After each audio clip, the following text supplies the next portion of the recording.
This was the strongest army in the ancient world. A closer look at these statues and you feel that you seem to have met them before. They seem not to be something buried with the dead, but living creatures. The look on each pottery face gives a hint of a hidden soul and a story of its own.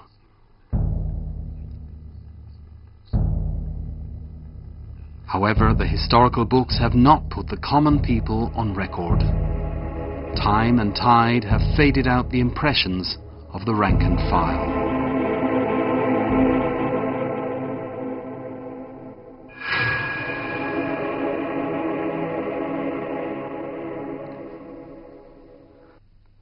In 1975, by the side of the railway in Yunnan County, Hubei Province, an ancient tomb full of bamboo slips was discovered. 我们一开个棺之后，除了他这个尸骨以外，全部都是茧，头底下枕的是茧，头两边也是茧，身上是茧，手里还按着茧，脚底下还有茧。The coffin was soaked in underground water, where the temperature was constant, and so the bamboo slips had not rotted and the corpse remained in good shape.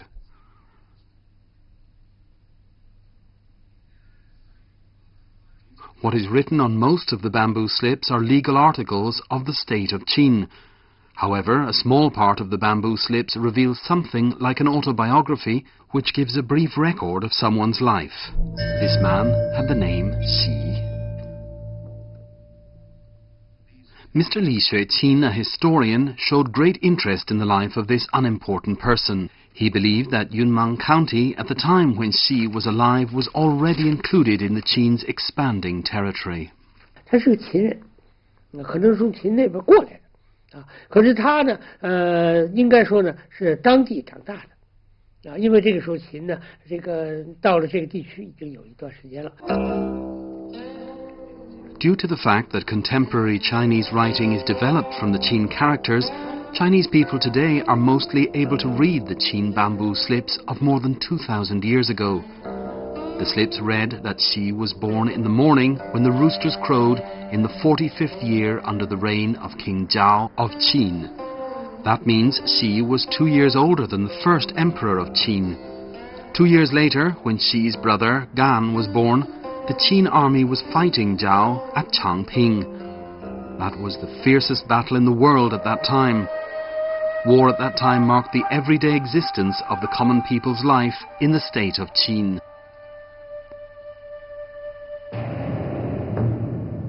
In the year that the first emperor of Qin was crowned, Xi reported his age to the government, the so-called Fuji. 由于这个战争情况吧，他到17岁就要复籍了，所以复籍就登记作为一个壮丁。Xi's autobiography answered a question that had puzzled the historians for years. When did people in Qin start to get enlisted in the army?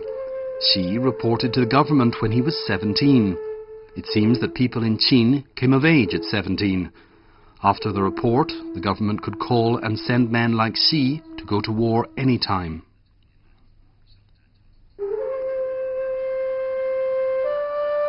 The slips recorded that Xi was sent to fight in the 3rd, 4th and 13th years of the first emperor of Qin. We don't know what Xi exactly did in the army and how long each period of service lasted, but Xi was involved in fighting 3 times between his 20th and 30th year. It was then understood that there was no strict regulation as to how long the enlistment lasted. From 17 to 60, whenever the country needed, every adult man within this age group could be sent to war.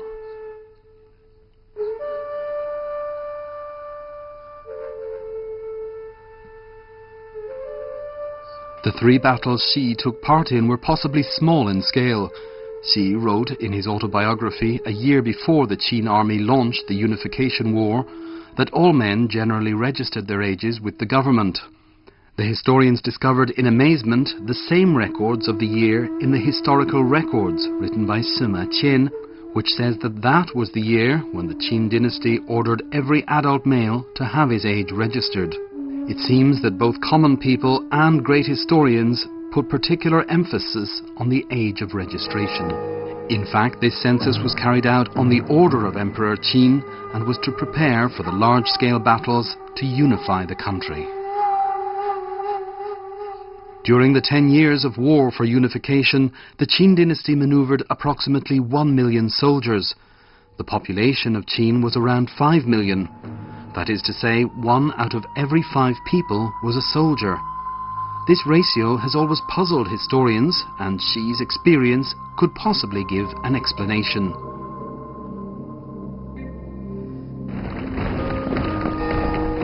According to Xi's experience, Qin practiced a universal military service system.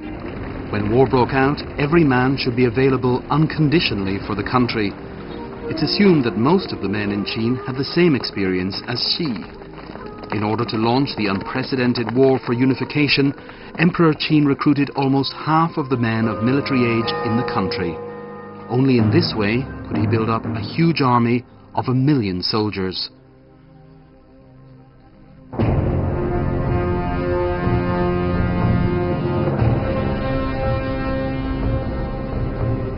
According to the records in the bamboo slips, Xi did not take part in the 10-year war for unification.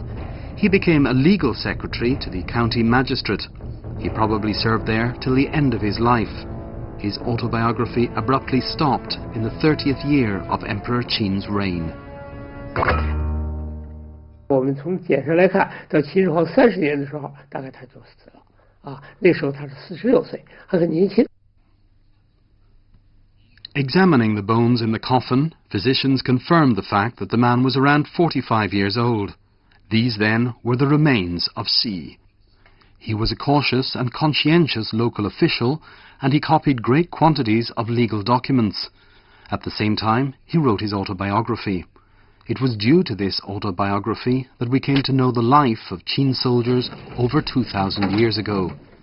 The common soldiers, such as Xi, formed the million-man army of the state of Qin.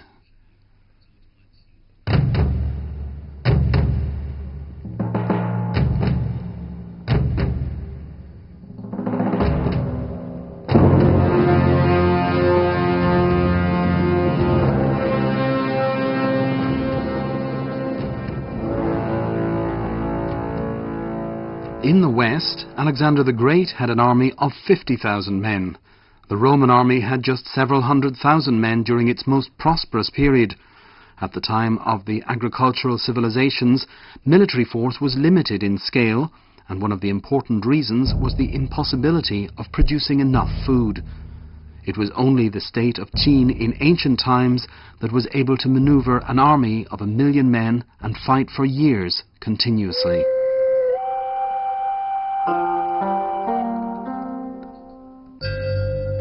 135 years before the Qin Emperor unified China, a man named Shangyang came to Xianyang with the hope of realizing his political ideas in the country of Qin.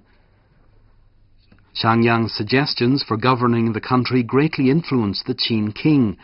It's recorded in the historical records that the two men talked for 3 days and nights. After that, Shangyang started wielding power in the state and carried out his policy of farming and fighting. This policy lasted for the next 135 years. Shangyang stated that there were only 2 things worth doing in one's lifetime: to cultivate the land and to fight. A continuous and expanding war could only be carried out on the basis of a rich agriculture. The historical record says the policy of farming and fighting finally led to the ambition to unify the entire country. But how was this policy put into practice, and how did it affect the 5 million Qin people? The succinct historical document doesn't have an answer. In 1975, archaeologists discovered another tomb near that of Xi, which was smaller and less grand. But 2 pieces of wood with characters written all over them excited great interest amongst the archaeologists.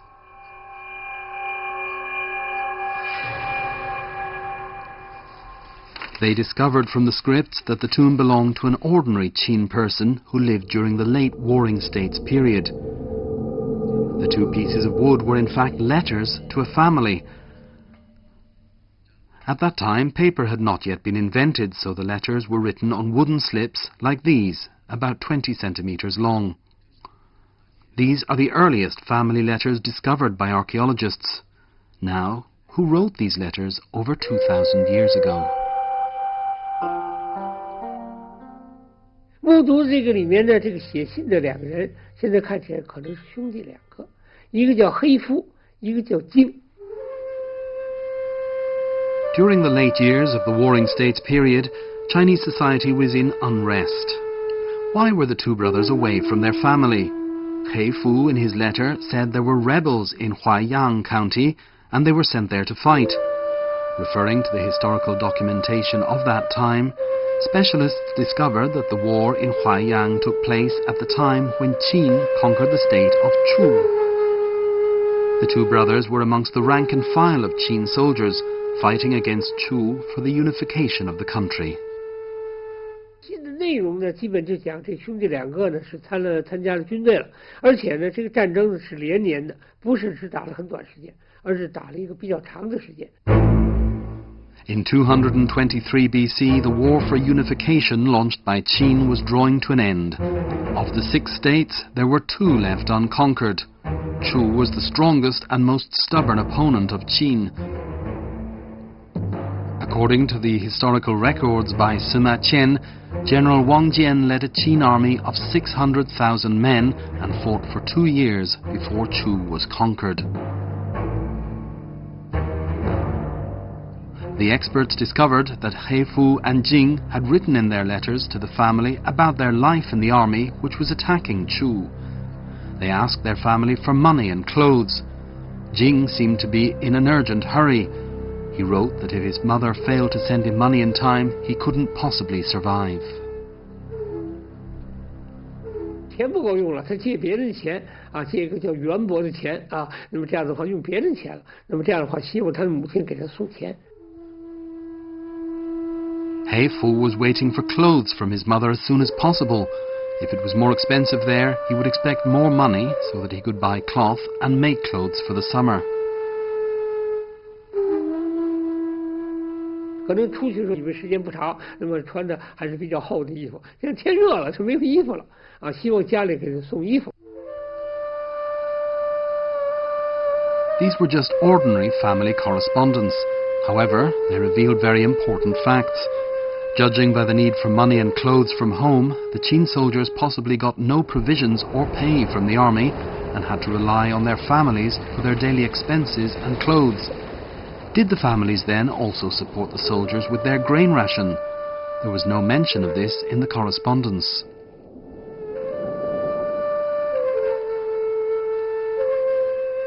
Xi, who was buried in Yunmeng County, must have been a person very much devoted to his post. As a local legal secretary, he had written all the complicated legal articles onto bamboo slips and would carry them with him even after his death.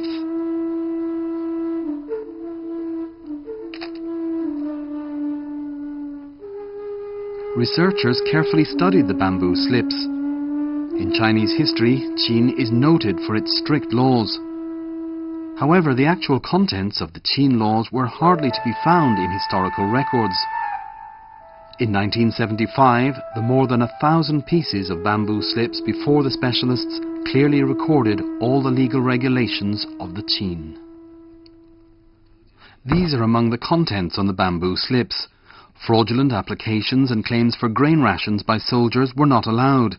Anyone who did so would be exiled to a remote area for 2 years. Private sale of grain rations by any soldier was also